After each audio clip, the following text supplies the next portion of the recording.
যাদের শরীরে দুইটি দাগ আছে ওই শরীর কখনো জাহান্নামে যাবে না, সে অবশ্যই জান্নাতে যাবে।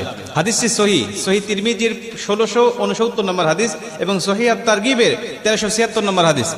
হযরত আবু উমামা রাদিয়াল্লাহু তাআলা আনহু হাদিসটা বর্ণনা করেছেন। রাসূল সাল্লাল্লাহু আলাইহি ওয়াসাল্লাম বলেন, যাদের শরীরে দুইটা দাগ আছে এবং যাদের শরীর থেকে 2 ফোঁটা তরল পদার্থ নির্গত হয় ওই শরীর কখনো জাহান্নামে যাবে না, সে অবশ্যই জান্নাতে যাবে এবং আল্লাহ পাকের কাছে এই শরীরটা সবচেয়ে প্রিয় শরীর। রাসূল সাল্লাল্লাহু আলাইহি ওয়াসাল্লাম বলেন, 1 নম্বর দাগ হলো যে ব্যক্তি জিহাদের ময়দানে আল্লাহকে খুশি করার জন্য, আল্লাহর দ্বীন কায়েম করার জন্য অথবা আল্লাহর সন্তুষ্টির জন্য যে ব্যক্তি বাতিলের মোকাবেলা করতে গিয়ে শত্রু পক্ষের আঘাতে তার শরীরে ছোট্ট একটা দাগও যদি বসে যায়, এই দাগটা কিয়ামতের ময়দানে সুপারিশ করে বা এই দাগটা থাকার কারণে কিয়ামতের ময়দানে আল্লাহ পাক তাকে জান্নাতে দিয়ে দিবে। নবীজি সাল্লাল্লাহু আলাইহি ওয়াসাল্লাম বলেন, 2 নম্বরে ফরজ ইবাদত সমূহের কোন একটি দাগ যদি তার শরীরে দেখা যায়, যেমন নামাজ পড়তে পড়তে সেজদা দিতে দিতে কপালে